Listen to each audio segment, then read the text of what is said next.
Hi, my name's Peachy. I am YouTube's least favourite reseller, but I call out things for what they are. I am a full-time worker. I am a casual reseller, but I've also got a couple of different income sources on the side. So obviously I've got my full-time job where I've got the security of a regular paycheck. I've got annual leave.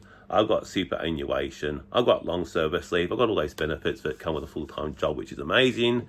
And I do like my job.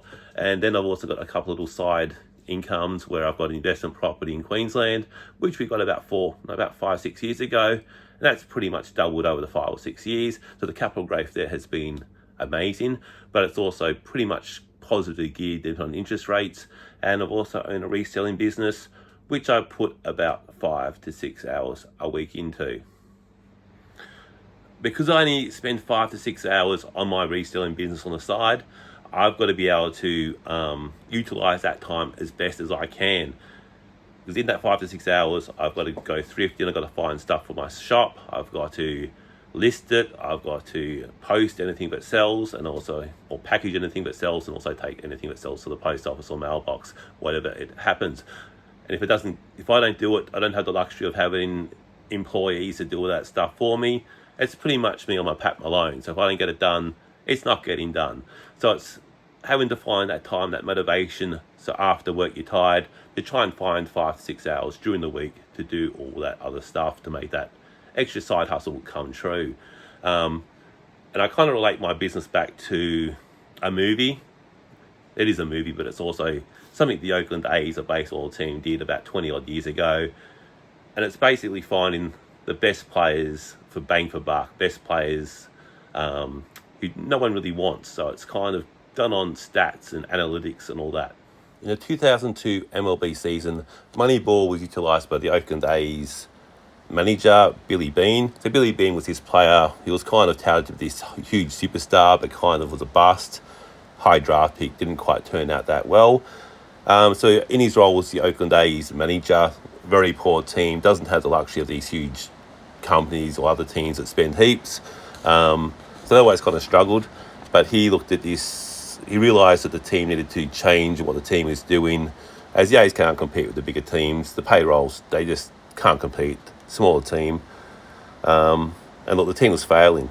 So he incorporated this analytics based on stats, and it kind of followed that a player who's old, injury prone, or players that just don't have that stereotypical baseball look, and they came a bit cheaper and they turned them into like good players. And in that season, the Oakland A's won 20 straight matches, which was an MLB record to this date, and they nearly won the MLB championship as well. That's Moneyball. So the question is, how does my eBay business and Moneyball kind of go together? And this is kind of how I look at it, is that Moneyball, you're trying to find the cheapest players and try and get the best value out of them. So if I'm buying a t-shirt for $3, I want to be able to flip that t-shirt for $20, $25 plus. There's no point me buying a pair of jeans for $20 and selling for $25 or even $30, because by the time you take away eBay fees, I guess even the time it takes to list it, source it, post it, it's just not worth my time. Yeah, I can say, look, I've made all this revenue and all my sales are great, look at my sales numbers, yada, yada, yada. But at the end of the day, it's not enough profit coming into my business for me to worry about that.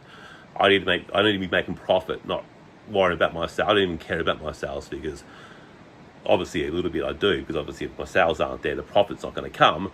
But ultimately, I'm a profit-based business. I don't care about sales or how much sales revenue I made. End of the day, it's got to be profit. Like anyone, if you're not making profit, why even business? You're wasting your time. So it's finding those cheapest items that I can flip for the highest price. And I guess it's kind of what I compared to with the players. Like Billy Beane was buying these players that I guess no one wanted, and he was getting the best value out of them. So that's kind of how I look at my eBay business, in a sense that I'm buying the items I can get the best bang out of, the best profit value out of. I'm not picking up $20 jeans and selling for $25, $30. To me, that's pointless. It's not worth my effort. So that's kind of how Moneyball relates back to my business. I will show you my sales figures and my revenue for the month of March now. So our March financials, we had a sales revenue all up of $3,630.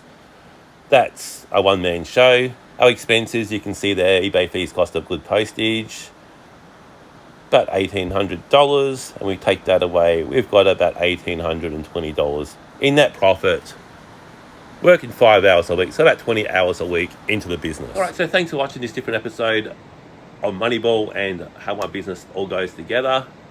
Look, everyone's kind of copied the Moneyball strategy these days, so the smaller teams are still struggling because the bigger teams actually kind of utilize the strategy to some regards. And obviously, being bigger teams, they can utilize not only having the best players, but also getting the players that statistically give bang for buck as well, so they can throw those players in with the better players. So the Oakland Athletics did invent that. It's not the best strategy from now, but definitely back then when it was new, innovative, it definitely worked. But in terms of reselling, we're all kind of on the same ground, so it kind of is always going to work. Thanks for watching. If you got this far, enjoy the rest of your week.